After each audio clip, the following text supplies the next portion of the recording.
Orang yang salah harus dihukum, biar adil untuk semua kaum. Saya ucapkan Assalamualaikum. Sambutlah pagi dengan tersenyum.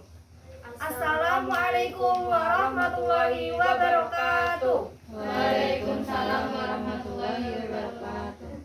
Siamo, Tutti Fratelli, siamo, Tutti Fratelli, siamo.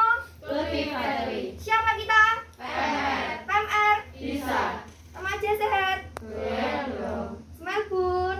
Cheese. Sebelumnya perkenalkan, nama saya Dini Suci Pratiwi. Saya berasal dari unit PMR Wira Madrasah Aliyah Negeri 1 Grobogan. Nah, di sini saya tidak sendirian. Saya ditemani oleh teman saya yang bernama, silahkan memperkenalkan diri. Izin untuk memperkenalkan diri, nama saya Henun Sasabila. Saya juga berasal dari unit yang sama dengan Dini Suci Pratiwi, yaitu berasal dari unit MAN 1 Grobogan. Nah, di sini kita berdua akan menyampaikan materi tentang cakupan kegiatan PMR Wira. Ada 2 poin yang akan disampaikan. Yang pertama yaitu mengenai tugas PMR Wira dalam membantu kegiatan PMI. Yang kedua yaitu ada sosialisasi kemanusiaan di lingkungannya. Poin pertama akan disampaikan oleh saya sendiri yaitu Dini, dan poin kedua akan disampaikan oleh teman saya yaitu Henum. Tidak usah berlama-lama, materi akan saya sampaikan. Poin pertama yaitu tugas PMR Wira dalam membantu kegiatan PMI. Yang pertama ada peer educator, yaitu remaja yang secara fungsional memiliki komitmen dan motivasi yang sangat tinggi, sehingga dia mempunyai keinginan bisa menjadi seorang narasumber bagi teman sebayanya. Misalnya, saya dan teman saya belajar di markas. Kemudian setelah kami sampai di madrasah kami bercerita kepada teman saya, kepada kelompok PMR saya bahwa tadi saya di markas mendapatkan ilmu ini dan ini. Saya salurkan kepada teman-teman saya yang tidak mengikuti kegiatan di markas hari ini. Kemudian yang kedua ada memberikan pelatihan kepemimpinan kepada setiap anggota PMR. Biasanya dilakukan dengan kegiatan diklat. Yang ketiga, memberikan pengetahuan dan mensosialisasikan tentang HIV atau AIDS. Nah, ini juga penting. Soalnya tuh banyak orang yang bilang gini, jauhi dah orangnya, dia tuh punya penyakit AIDS atau HIV. Padahal yang salah itu penyakitnya, bukan orangnya. Kemudian yang keempat, membantu PMI jika ada penanggulangan bencana. Seperti kemarin, ada banjir. Sebisa mungkin kita dari anggota relawan PMI ataupun PMR, kita datang ke tempat bencana tersebut. Baik kita mau membantu memasak, memberi dana, ataupun apa itu. Yang penting kita bisa meringankan beban penderita lah. Kemudian yang kelima, belajar dan berbagi materi serta praktek PP atau pertolongan pertama. Ini juga sangat penting karena saat di sekolah pasti teman-teman disuruh tugas jaga lapangan ketika upacara di belakang. Nah, misal teman-teman ada yang pingsan, ada yang kesleo, ada yang kepanasan, pasti yang disorot pertama adalah anak PMR untuk membantu mereka. Nah, ilmu PP sangat penting jadi untuk kita ketahui. Kemudian yang keenam, melakukan kampanye donor darah di sekolah. Kemudian yang ketujuh, pengukuhan anggota PMR baru atau reorganisasi. Yang kedelapan, ikut serta berpartisipasi dalam kegiatan yang diselenggarakan oleh pihak PMI seperti workshop, konferensi, UTK, olimpiade, dan lain-lain. Kemudian yang kesembilan, mengembangkan kapasitas organisasi PMI. Seperti kita ngajak teman kita, kasih tahu, PMI itu banyak manfaatnya loh. Kamu kalau pengen jadi dokter ikut aja ke PMI. Di sana ilmunya banyak, kamu bisa dapat teman banyak juga. Jadi tuh organisasi PMI biar tambah berkembang. Ini materi poin pertama sudah saya sampaikan, kemudian akan lanjut ke materi poin kedua yang akan disampaikan oleh Hanum. Izin untuk menyampaikan poin kedua. Poin kedua adalah sosialisasi kepalmerahan di lingkungannya. Yang pertama, 1. Mempromosikan kegiatan kepalmerahan dalam ekstrakurikuler di lingkungan sekolah. Jadi, yang pertama itu kan setiap tahun itu ada peserta didik baru. Nah, dari sekolahan, khususnya itu dari MAN, itu biasanya di setiap awal tahun ajaran baru itu mempromosikan kegiatan PMR supaya adik-adik kita yang kelas 10 yang merupakan peserta didik baru itu mau bergabung dengan organisasi PMR. Yang Yang kedua, yaitu melaksanakan sosialisasi sejarah Kepalangmerahan untuk memperingati sejarah atau Hari Kepalangmerahan.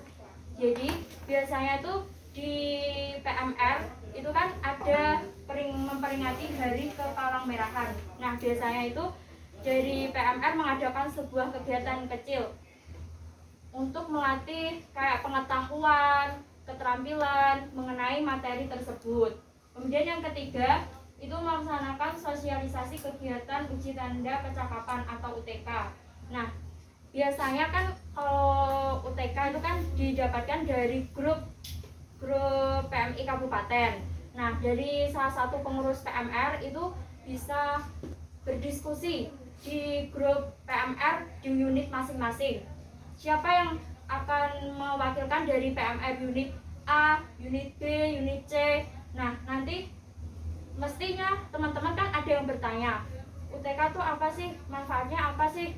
Nah, nanti kan yang pengurus PMR yang ikut dalam grup PMI tersebut bisa menjelaskan banyak loh manfaatnya ikut UTK. Selain menambah pengawasan, pengalaman, juga bisa menambah, kita juga bisa menambah kayak menjadi wadah untuk kita mengevaluasi diri kita sendiri, kayak kita tuh kurangnya apa, kita harus gimana.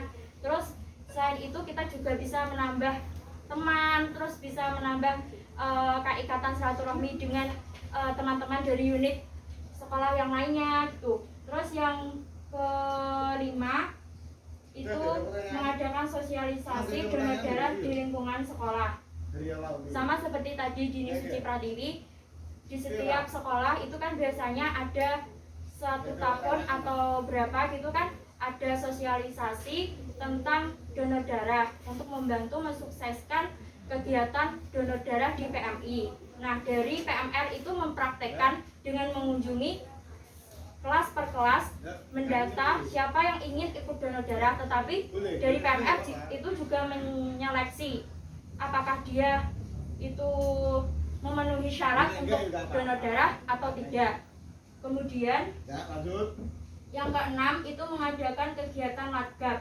Nah, untuk ladgab ini di sekolah PMR Wira MN 1 Grobogan itu dulu pernah di bulan Desember itu pernah melaksanakan kegiatan ladgab, yaitu latihan gabungan antar organisasi yang terdiri dari 3 organisasi, yaitu PKS, Pramuka, dan PMR. Jadi anak PMR, adik-adik kita PMR itu bisa mendapatkan ilmu dari organisasi yang lainnya seperti Pramuka dan PKS. Untuk pelatihan gabungan itu bisa dilaksanakan antar per organisasi, juga bisa dilaksanakan dengan antar sekolah. Kemudian melaksanakan kegiatan sosialisasi cara mencuci tangan dengan benar. Nah, ini kan kemarin itu baru masih dalam masa pandemi. Nah, biasanya tuh untuk menarik simpati dari adik-adik atau menarik perhatian dari adik-adik agar ikut di PMR Wira, biasanya selain kegiatan yang pertama itu outbound, itu juga mempraktekkan dengan cara mencuci tangan dengan benar. Kemudian yang ke-8 itu melaksanakan kegiatan sosialisasi dalam menerapkan 7 prinsip Kepalangmerahan. Sekian materi yang dapat kami sampaikan, kurang lebihnya mohon maaf. Apa mungkin ada yang mau ditanyakan?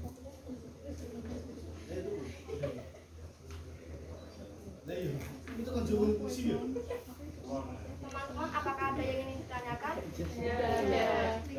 Jika sudah tidak ingin ada yang ditanyakan, materi kami tutup.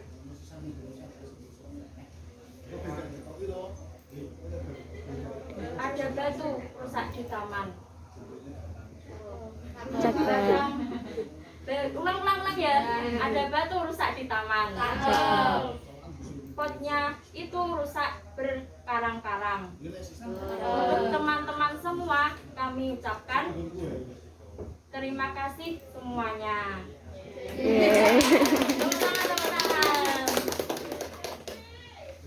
Sekian dari kami.